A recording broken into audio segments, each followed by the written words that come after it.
दीप जी, राजनीति में जो पहली राजनीति थी थोड़ी संजीदा थी, आज की राजनीति थोड़ी उच्छृंखला है। पहले गोटा उद्योग हुआ करता था खंडेला कस्बे के लिए, लेकिन इन नेताओं की अकर्मण्यता के कारण, मैं कह सकता हूँ जनप्रतिनिधियों की अकर्मण्यता के कारण, जो ट्रेडिशनल गोटा उद्योग था वो कंपटीशन में नहीं टिक पाया। अतः धीरे धीरे वो गोटा उद्योग बंद हो गया कांग्रेस के बजाय, क्योंकि कांग्रेस तो एक वंशवाद की और अपने परिवारवाद की पार्टी होगी। ये बड़ा दुर्भाग्यपूर्ण बात है।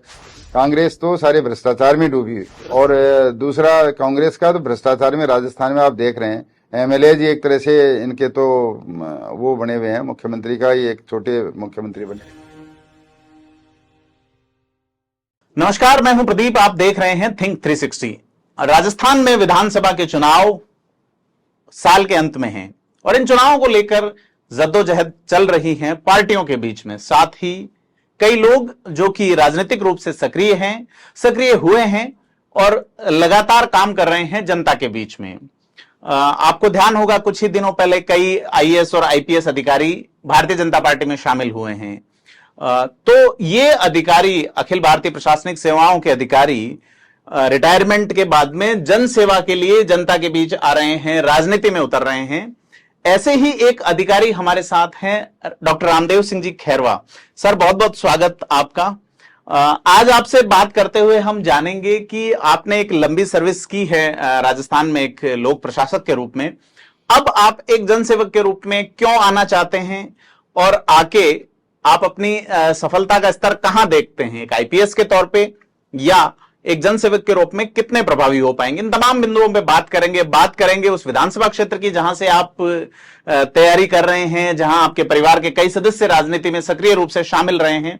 तो इन तमाम बिंदुओं पे बात करने के लिए डॉक्टर रामदेव सिंह जी हमारे साथ हैं। आप भारतीय पुलिस सेवा के अधिकारी रहे हैं और राजसमंद जिले में आप एसपी रहे हैं, साथ ही आप भ्रष्टाचार निरोधक ब्यूरो में भी बड़े पद पे रहे हैं। तो सर, बहुत बहुत स्वागत आपका एक बार फिर से हमारे स्टूडियो में। शुरू करते हैं सर, कैसे आपकी लाइफ की शुरुआत जो है वो एक पशु चिकित्सक से आपने शुरू की और कैसे आप आईपीएस तक पहुंचे? देखिए प्रदीप जी, सबसे पहले तो मैं आपको धन्यवाद देता हूं कि आपने मेरे को स्टूडियो में आज आने के लिए आमंत्रित किया और मैंने आपके बीच में आया जी।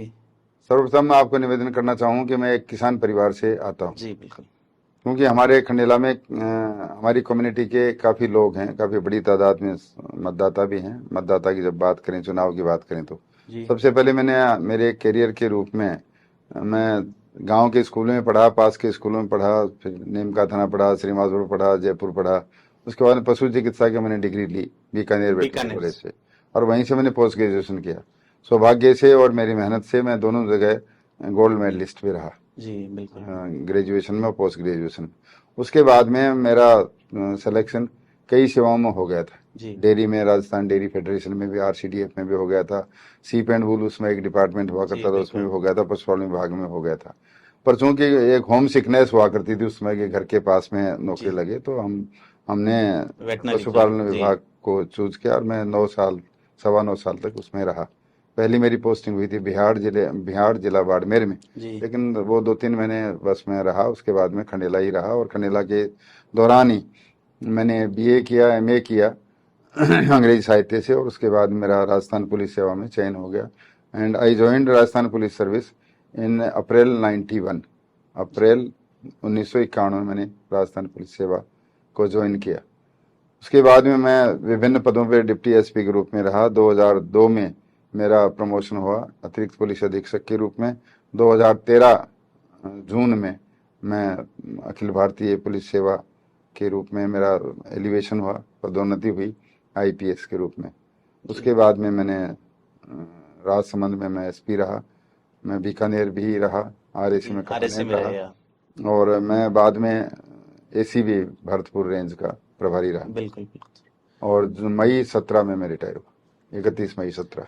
तो बीकानेर का आपने जिक्र किया कि आपने वेटनरी की डिग्री वहां से ली और बीकानेर में ही आपने चुनाव लड़ लिया, वहां पे महासचिव बने थे कॉलेज का। देखो, वहाँ हमारा प्रोफेशनल कॉलेज था, वहाँ ज्यादा कोई राजनीति का बहुत लंबा चौड़ा तो क्षेत्र नहीं होता, लेकिन वो तो एक मैं शुरू से था मेरा, तो निर्विरोध बनाया था। जी। वहाँ उस हिसाब से, जातिगत हिसाब से भी देख करके, और मैं सबको साथ लेके चलता था। उसमें मेरा एक पैशन था और सबके साथ में मेरी मित्रता थी। आज ही मेरे वेटनरी के साथी, मैं जब भी जाता हूँ बीकानेर तो उनसे मिलता हूँ, और आज भी वो उतना ही स्नेह करते हैं जितना छात्र जीवन में करते थे।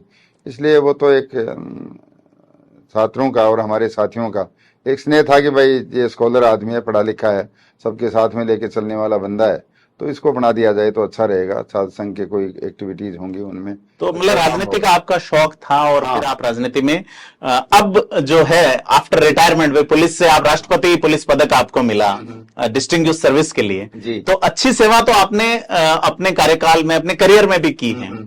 तो क्या कंटिन्यूटी पॉलिटिक्स में रखना चाहते हैं, कैसे कर पाएंगे? देखिए, कोई भी सेवा हो वो समाज सेवा ही होती है। पशुपालन विभाग में भी रहा तो वो भी एक समाज की सेवा थी, इस रूप में कि पशुधन की सुरक्षा करना, उनका इलाज करना, पशुधन के रख रखाव के लिए किसानों को जागृत करना, ये सारा चीज किसान का सहारा है। और फिर बाद में पुलिस में गया तो पुलिस भी समाज सेवा का ही एक भाग है कि अपराध को रोकना, अपराध नियंत्रण में अपने प्रभावी भूमिका, गरीब आदमियों को न्याय मिले, और बेसहारा आदमियों को, स्त्रियों को और दलित वर्ग को, सबको एक सहारा मिले कि न्याय के और प्रति आस्था पैदा हो। संविधान में या जो आईपीसी सीआरपीसी के तहत जो भी प्रोविजंस हैं उनके तहत उनको न्याय उचित कार्रवाई समय के ऊपर मिले, ये एक समाज सेवा है। तो समाज सेवा के रूप में मैं जुड़ा रहा और मैंने अच्छी सर्विसेज दी, अच्छा काम किया, इसीलिए मेरे को राष्ट्रपति पुलिस पदक से भी डिस्टिंग्विश सर्विसेज के लिए नवाजा गया था। और मैंने मेरे जीवन में या मेरे सर्विस के दौरान मैंने हमेशा एक डाउन ट्रोडन जो समाज का निचला तबका है उसके लिए हमेशा सहानुभूति के साथ में काम किया, क्योंकि मैं भी एक किसान परिवार से, साधारण परिवार से बिलोंग करता हूँ। इसलिए हमेशा मेरे को उनकी सेवा का एक भाव रहा, और उसी भावना के फलस्वरूप मैंने हमेशा काम किया, पशु चिकित्सक के रूप में, पुलिस अधिकारी के रूप में। जी। मैं ये जानना चाहता हूं सर कि आपने एक लंबी सर्विस की है पुलिस विभाग में खास करके, तो क्या ऑब्स्टिकल्स आते हैं पॉलिटिशियंस की ओर से? चूंकि आप अब पॉलिटिक्स की ओर जा रहे हैं, तो उन ऑब्स्टिकल्स पे किस तरह से आप काम कर पाएंगे?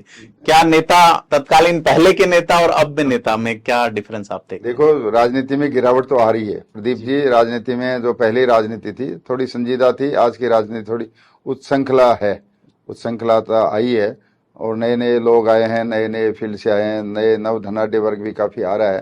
तो ये सारी बातें हैं, लेकिन फिर भी एक जो अच्छे लोगों की जरूरत है, अच्छे लोगों की जरूरत भी है। और जनतंत्र में तो जनता ही एक भाग्य विधाता होती है, और जनता ही एक तरह से उसका कह सकता हूँ कि वही नेता बनाती है। तो ऐसे में सेवा हमेशा एक अच्छी भावना से करें, और यही सोच के साथ में मैं आया हूँ कि मैं जन सेवक के रूप में अच्छा काम कर सकूं, क्षेत्र के लोगों की सेवा कर सकूं। पहले मैंने थोड़ा सा एक दूसरा रूप था, पशु चिकित्सक के रूप में, पुलिस के रूप में, थोड़ा थोड़ा इनमें अंतर है, लेकिन अल्टीमेटली जन सेवा ही है। वहां पे आपके काम करने का एक तरीका निर्धारित है कि आप हाँ, वो एक स्पेयर है, एक पैरामीटर है कि आपको इस लाइन के ऊपर ही रहना है और इस लाइन से आपको डेविएट नहीं होना। तो निश्चित रूप से उसमें हम रहते थे। और जन सेवा में भी आपका दायरा तो है ही, आपके संवैधानिक मूल्य हैं, संवैधानिक जो आपके मर्यादाएं हैं, और जो समाज के मर्यादाएं हैं, सबको ध्यान में रखते हुए आपको काम करना चाहिए, और जनता की जो अपेक्षाएं हैं उनके अनुरूप ही आपको खरा उतरने का प्रयास करना चाहिए, ऐसा मेरा। पंचायत राज जो विभाग मतलब है सिस्टम, उसमें आपके परिवार से आपकी धर्मपत्नी रही हैं, और भी आपके परिवार से लोग बड़े पदों पे रहे हैं, चाहे पंचायत समिति सदस्य रहे हों, जिला परिषद सदस्य हैं। तो ये आपका एक्टिव पॉलिटिक्स तो परिवार में पहले से है? हाँ, 1995 में मेरी धर्मपत्नी सुशीला नाम है जी, वो पंचायत समिति की मेंबर रही जी। और सर्वप्रथम हमारा वही चुनाव था। उस समय तत्कालीन विधायक थे माननीय महादेव सिंह, जो आज भी विधायक हैं वहां से, उनकी धर्मपत्नी के सामने हमने चुनाव जीता, और बाद में भी 4 चुनाव लगातार जीतते रहे। 2 बार बीजेपी से, 2 बार कांग्रेस से। जिला परिषद में हम चुनाव जीता, पंचायत समिति में चुनाव जीता, 1 बार उप प्रधान भी रहे, मंडल अध्यक्ष भी 5 साल तक मेरी पत्नी रही। जिला परिषद का मेंबर होने के दौरान जिला कार्यकारिणी की भी सदस्य रही, जिला रसद कमेटी की भी सदस्य रही, और नेहरू युवा केंद्र की भी सदस्य रही। इसलिए पत्नी का भी बैकग्राउंड, चूंकि वो था मेरा ही सारा एक बैकअप, लेकिन वो रही और उसने एक्टिवली काम किया। महादेव सिंह खंडेला तो एक सर अपने आप में। दूसरे मेरे भाई साहब भी सरपंच रहे, मेरे भाई थे, उनकी धर्मपत्नी कमला थी, वो भी पंचायत समिति की जिला परिषद की मेंबर रही। महादेव सिंह खंडेला अपने आप में एक बड़ा नाम है वहां के, अब तो उम्र दराज हो चले हैं और कोशिश कर रहे हैं कि उनका बेटा सेट हो आने वाले समय में।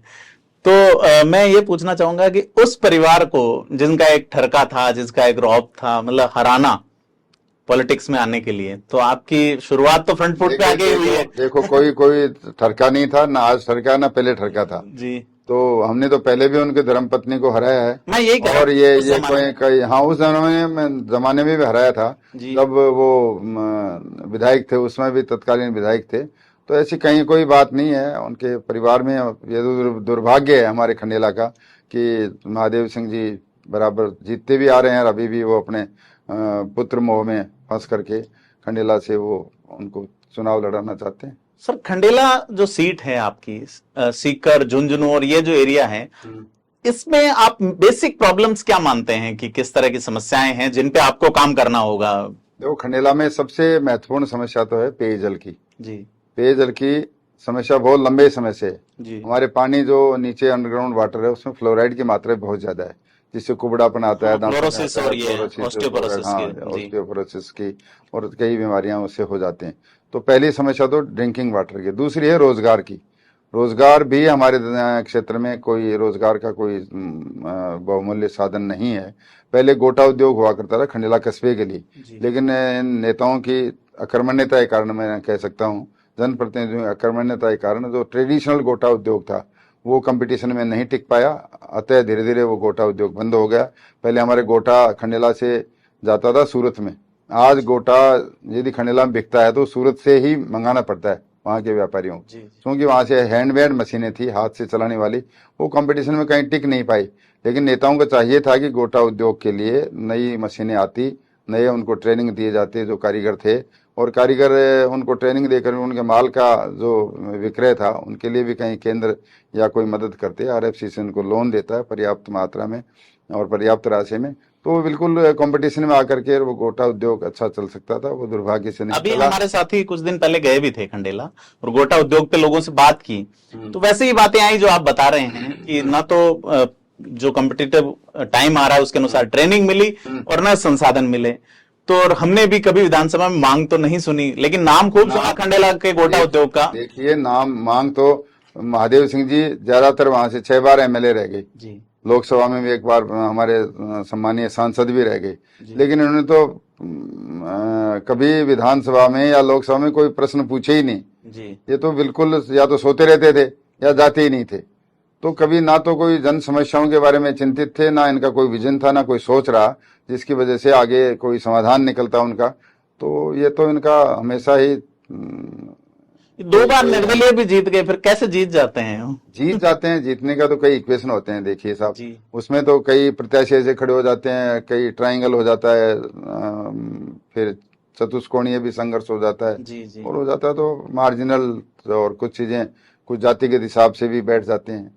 वो शुरू से ही माननीय गहलोत साहब के शुभचिंतक रहे हैं, तो उनके समाज के भी वोट मिल जाते हैं, इसलिए कई कारण हैं उसके। पिछली बार ये सुनने में आया कि निर्दलीय खड़े उधर माली वोट बैंक जो है वो गहलोत टीम की ओर से इशारा था कि भाई पायलट का जो कैंडिडेट है उसे भटकना है। और हाँ, ये बिल्कुल सही है, वास्तविकता तो ये है जी। तो कोई माने ना माने, लेकिन ये तो कांग्रेस के जो माली वोट बैंक थे वो जी, ये सही है कि उनको अधिकांश 90% मतदान उनके पक्ष में गया था जी, माली समाज का।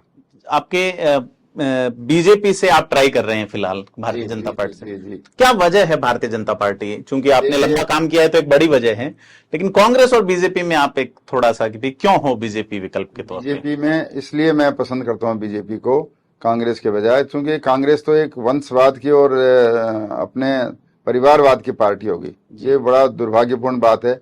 दूसरा, जब सारी चीज, बीजेपी एक राष्ट्रवादी पार्टी है, राष्ट्रवाद को प्रमुखता से लेती है, और जो इंफ्रास्ट्रक्चर जो डेवलप होना चाहिए था वो कांग्रेस ने पिछले 75 साल लगभग हो गए देश को आजाद हुए, अधिकांश टाइम में कांग्रेस का ही राज रहा केंद्र में, तो उन्होंने कोई इस तरह का कोई काम नहीं किया जो लैंडमार्क हो।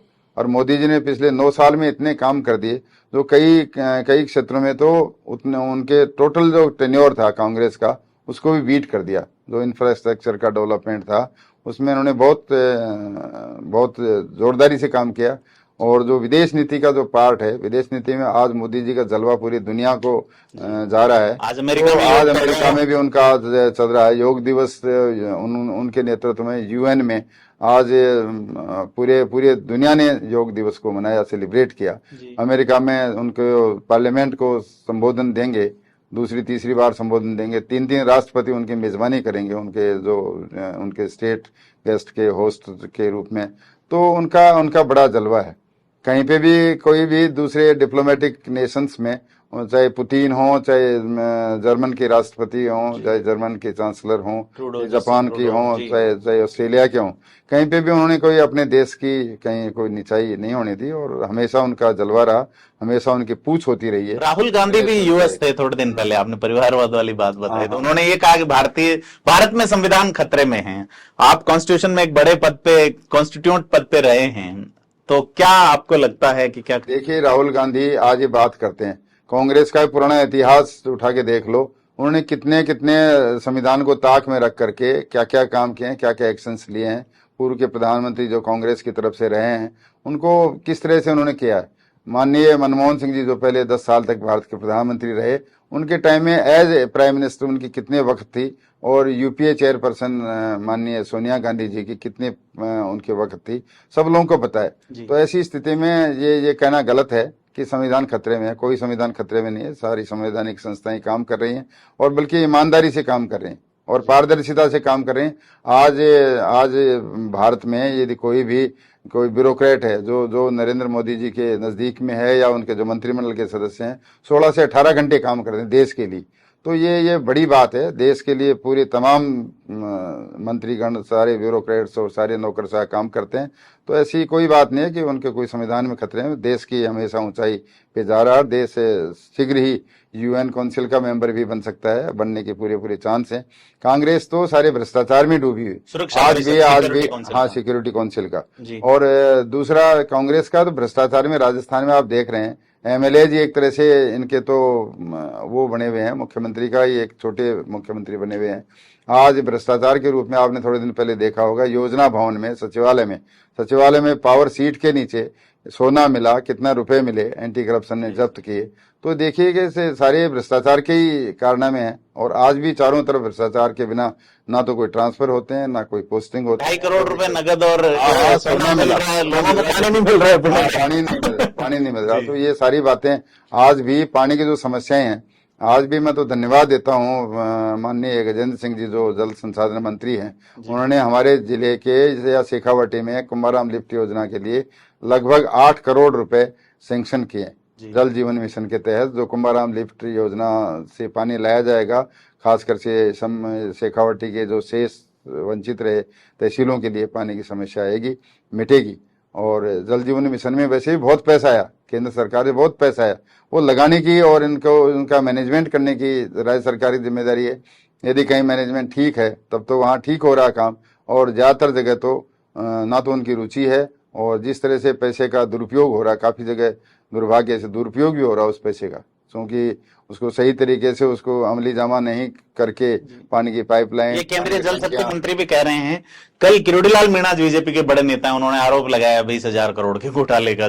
पानी नहीं मिल रहा है। हाँ, पानी घोटाला कर रहे हैं। हाँ, तो कर रहे हैं, तो बड़ा दुर्भाग्यपूर्ण बात है। और पानी ये तो बेसिक नीड है आदमी की, रोटी कपड़ा और मकान के। आपने फ्लोराइड वाला जिक्र किया। मैं एक ऐसे इलाके में रहा हूँ जहाँ पीढ़ियां खराब हो गई लोगों के फ्लोराइड के कारण। हाँ, रिश्ते नहीं हो रहे बच्चों के, और मूलभूत आवश्यकता पानी नहीं दे पा रहे। मूलभूत आवश्यकताएं हैं।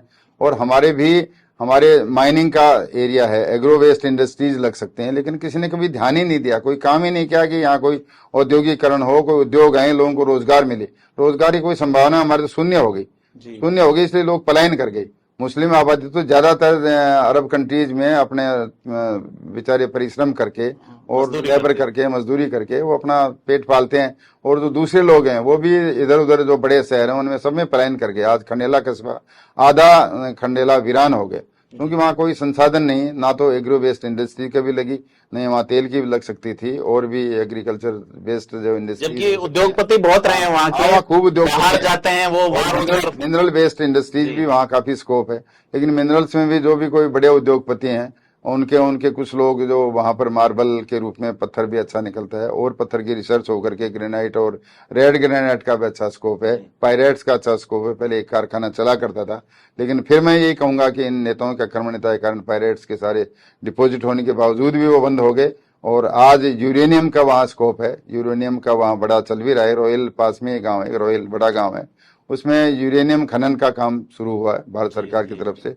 ये आशा करते हैं कि उसके वजह से कुछ लोगों को रोजगार मिलेगा।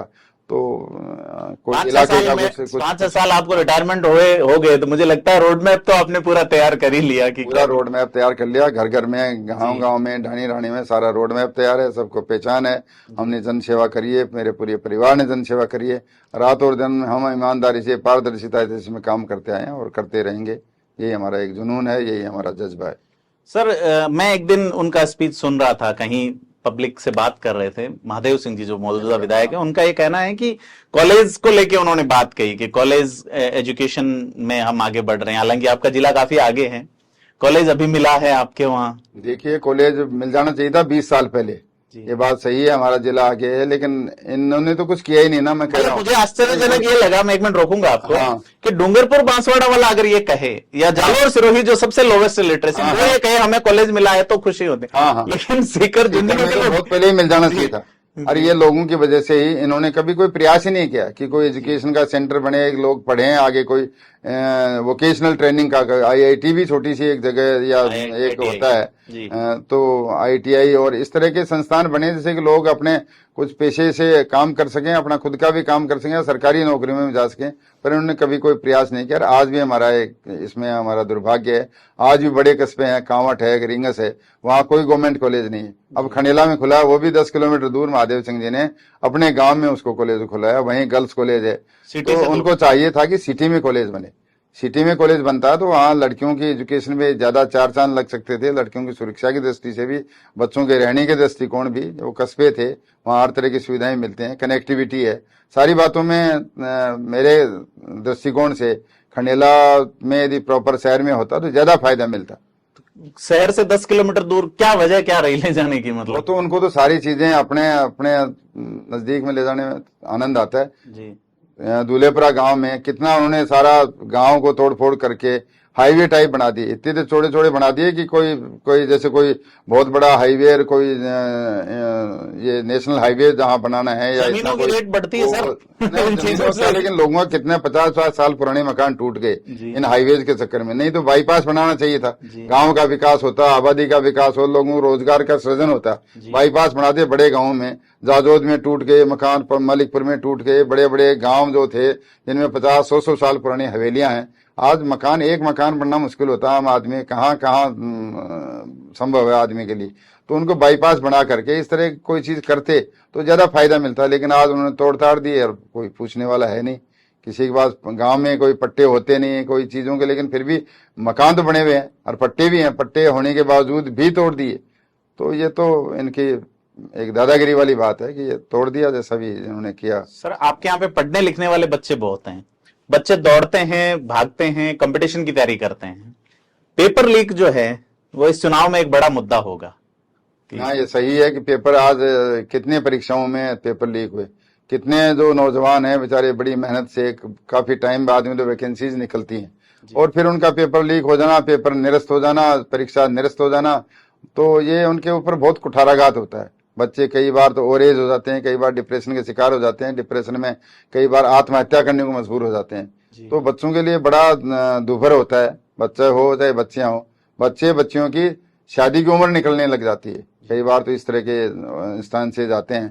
तो ये पेपर लीक होना, और आज यूपीएससी का पेपर लीक नहीं हुआ, मेरे दृष्टिकोण से ऐसा कोई मैंने नहीं सुना निकट भविष्य में या निकट पास्ट में वो पेपर लीक हुआ हो। राजस्थान में तो कोई परीक्षा ऐसी हुई नहीं, बहुत कम परीक्षाएं हैं जिनमें पेपर लीक नहीं हुआ। नहीं तो पेपर लीक सरकार ये कह रही है कि हमने कार्रवाई की है, लेकिन जैसा विधानसभा में नाम आया था एक राजीव गांधी स्टडी सर्किल का, मंत्री का भी नाम आया है। जी बिल्कुल, सुभाष गर्ग साहब जिनके वो संस्थापक हैं या जिनके अध्यक्ष बने हुए हैं, तो उसमें वही लोग पेपर सेटर तय करते हैं, वही लोग करते हैं। ऐसा हमने भी काफी सुना था। तो ये चीजें गलत है ना, गलत है। आम बच्चे के साथ बच्चे मिलते हैं आपको क्या कहते होंगे? मतलब बच्चे तो सारे दुखी हैं कि इस राज्य में तो पेपर ही पेपर सारा ये चले जाना, और ये जो पेपर लीक हो रहे हैं इनसे बच्चे बहुत दुखी हैं, बहुत दुखी हैं।